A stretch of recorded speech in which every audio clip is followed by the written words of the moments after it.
绿头耄耋抽烟竟然是来自作者亲身经历，新海诚竟夸赞尼姑喵喵不错，没想到隔壁小日子的神人还是太多了。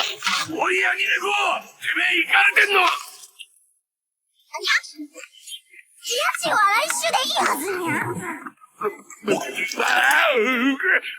次から気をつけろ。あのエチ猫ちゃんめ。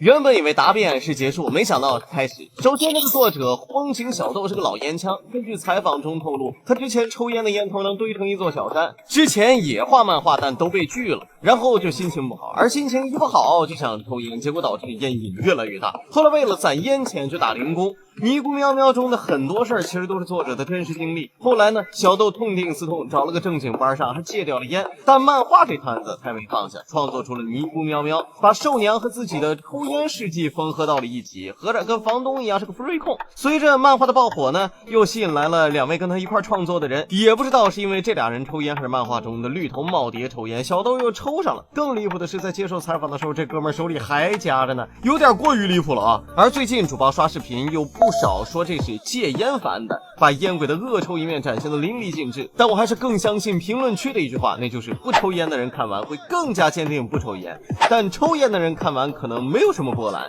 以下只是主播的个人看法啊，这算哪门子戒烟番呢？知道为什么马奇马和日车要去便利店后门吗？因为前门有个比勇次郎还猛的绿头耄耋，搁那跟马斯克研究星舰呢，排量堪比地狱猫。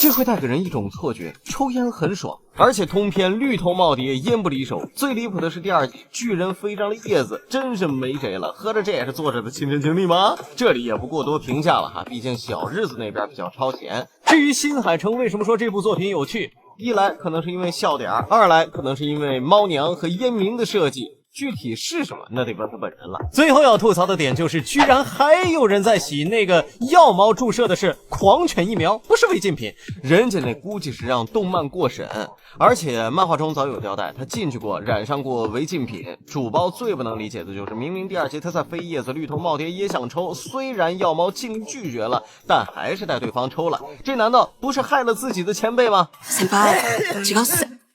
すぐ吐くんじゃなく、吸ってしばらく止めるんす。そうしないと成分が入らないっす。これタバコにゃ？そうですよ。而最惨的莫过于房东，不是用头屑烟灰，就是去接呕吐物，甚至跟自己狗头宝宝亲热的时候，还被主包重度依赖猫给录下来发网上了。至于还没有出现的酒精喵，估计也够房东喝一壶的。当然，这一切只能说是他咎由自取，谁叫他是个福瑞控。房东也是个神人来着，光是看着绿头耄耋一次那啥就回家当机长，还说对方是色色的小猫，这真是没救了。